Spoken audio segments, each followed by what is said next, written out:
আসসালামু আলাইকুম রহমতুল্লাহি ওয়া বারাকাতুহু।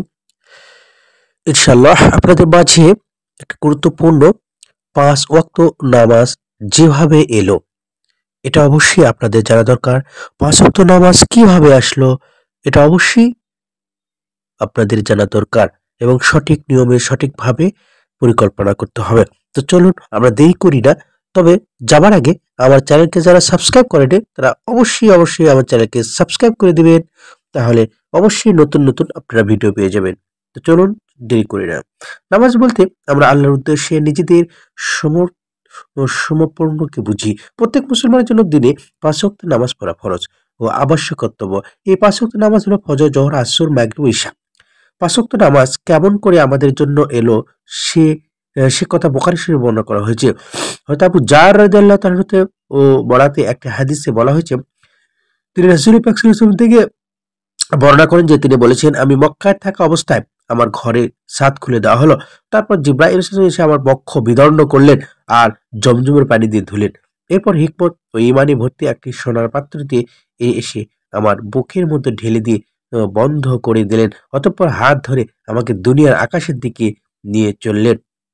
আনাস রাদিয়াল্লাহু বলেন, আবু জার রাদিয়াল্লাহু তাআলা উল্লেখ করেন যে রাসূল পাক সাল্লাল্লাহু আলাইহি ওয়াসাল্লাম আসমানগুলিতে আদম আলাইহিস সালাম, ইদ্রিস আলাইহিস সালাম, মূসা আলাইহিস সালাম, ঈসা আলাইহিস সালাম ও ইব্রাহিম আলাইহিস সালামের সাক্ষাৎ পান। তবে আবু জার রাদিয়াল্লাহু তাআলা যেসব স্থান সুনির্দিষ্টভাবে উল্লেখ করেননি, শুধু এটুকুই উল্লেখ করেছে যে তিনি আদম আলাইহিস সালামকে দুনিয়া আকাশে, ইব্রাহিম আলাইহিস সালামকে ষষ্ঠ আকাশে পেয়েছিলেন। পরে যখন দুনিয়ার আকাশে আসলাম, জিবরাইল আলাইহিস সালাম আসমানের রক্ষককে বললেন, দরজা খোলো। আসমানের রক্ষক বললেন, আপনি কে? জিবরাইল আলাইহিস সালাম বললেন, আমি জিবরাইল। আকাশের রক্ষক বললেন, আপনার সঙ্গে কি কেউ রয়েছেন? জিবরাইল আলাইহিস সালাম বললেন, হ্যাঁ, মুহাম্মদ রয়েছেন, মুহাম্মদ সাল্লাল্লাহু আলাইহি ওয়াসাল্লাম রয়েছেন। রক্ষক তখন বললেন, তাকে কি ডাকা হয়েছে? জিবরাইল আলাইহিস সালাম বললেন, হ্যাঁ। এরপর যখন আমাদের জন্য দুনিয়া আসমানে খুলে দেওয়া হলো আর আমরা দুনিয়া আসমান প্রবেশ করলাম, তখন দেখি সেখানে একজন বসে আছেন যার ডানে ও বাঁয়ে অনেকগুলো মানুষ আকৃতি রয়েছে। তিনি ডান দিকে তাকালে হেসে উঠছেন আর বাঁয়ে তাকালে কাঁদছেন। তিনি বলতেন, স্বাগতম হে সৎ নবী ও সন্তান। আমি জিবরাইল সালামকে প্রশ্ন করলাম এই ব্যক্তিটিকে। তিনি জবাবে দিলেন, ইনি আদম আলাইহিস সালাম। তার ডান বাঁয়ে রয়েছে ও সন্তানদের রূহ। ডান দিকে লোকেরা জান্নাতি আর বাঁ দিকের লোকেরা জাহান্নামে। এই ডানে তাকালে তিনি হাসছেন, বাঁয়ে তাকালে কাঁদছেন। এরপর জিবরাইল সালাম আমাকে দ্বিতীয় আসমানে উঠলেন। তারপর রক্ষককে বললেন, দরজা খোলো। তখন এই রক্ষক প্রথম রক্ষকের মতোই প্রশ্ন করলেন। পরে দরজা খুলে দেওয়া হলো। আনাস রাদিয়াল্লাহু বলেন, আবু জার রাদিয়াল্লাহু করেন যে রাসূল পাক সাল্লাল্লাহু আলাইহি ওয়াসাল্লাম আসমানগুলিতে আদম আলাইহিস সালাম, ইদ্রিস ও মূসা, ঈসা, ইব্রাহিম আলাইহিস সালাম সাক্ষাৎ পান। তবে আবু জার রাদিয়াল্লাহু যেসব স্থান সুনির্দিষ্টভাবে উল্লেখ করেননি, শুধু এটুকু উল্লেখ করেছেন যে তিনি আদম আলাইহিস সালামকে দুনিয়া আকাশে ও ইব্রাহিম আলাইহিস সালামকে ষষ্ঠ আকাশে পেয়েছিলেন। আনাস রাদিয়াল্লাহু বললেন, জিবরাইল আলাইহিস সালাম যখন মহানবী সাল্লাল্লাহু আলাইহি ওয়াসাল্লামকে নিয়ে ইদ্রিস আলাইহিস সালামের পাশ দিয়ে যাচ্ছিলেন, তখন ইদ্রিস আলাইহিস বললেন, বাহ, হে ভাই ও পুণ্যবান নবী। আমি রাসূল পাক সাল্লাল্লাহু আলাইহি ওয়াসাল্লামকে বললাম, তিনি কে?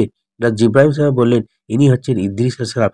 এরপর আমি মূসা আলাইহিস সালামের পাশ দিয়ে যাওয়ার সময় তিনি বললেন, বাহ, হে সৎ নবী ও পুণ্যবান ভাই। আমি আমি বললাম, ইনি কে? জিবরাইল সাহেব বললেন, ইনি মূসা আলাইহিস সালাম। অতঃপর আমি ঈসা আলাইহিস সালামকে অতিক্রম করার সময় তিনি বললেন, বাহ, হে সৎ নবী পুণ্যবান ভাই।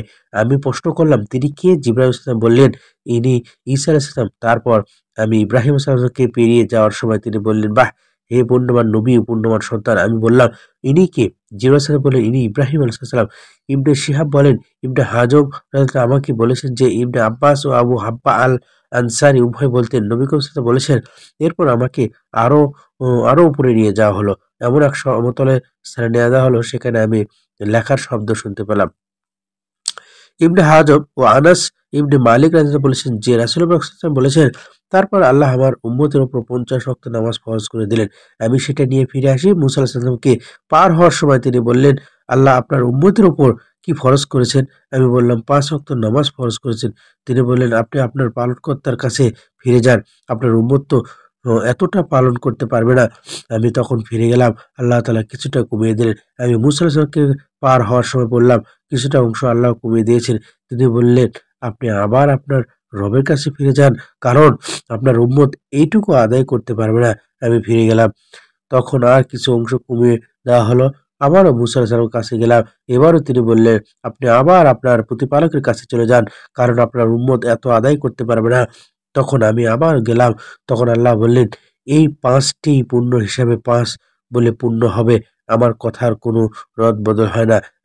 আমি আবার মুসা আলাইহিস সালামকে কাছে এসে তিনি আমাকে আবারও বললেন, "আপনার প্রতিপালকের কাছে আরেকবার যান।" আমি বললাম, "আরেকবার আমার প্রতিপালকের কাছে যেতে আমি লজ্জাবোধ করেছি।"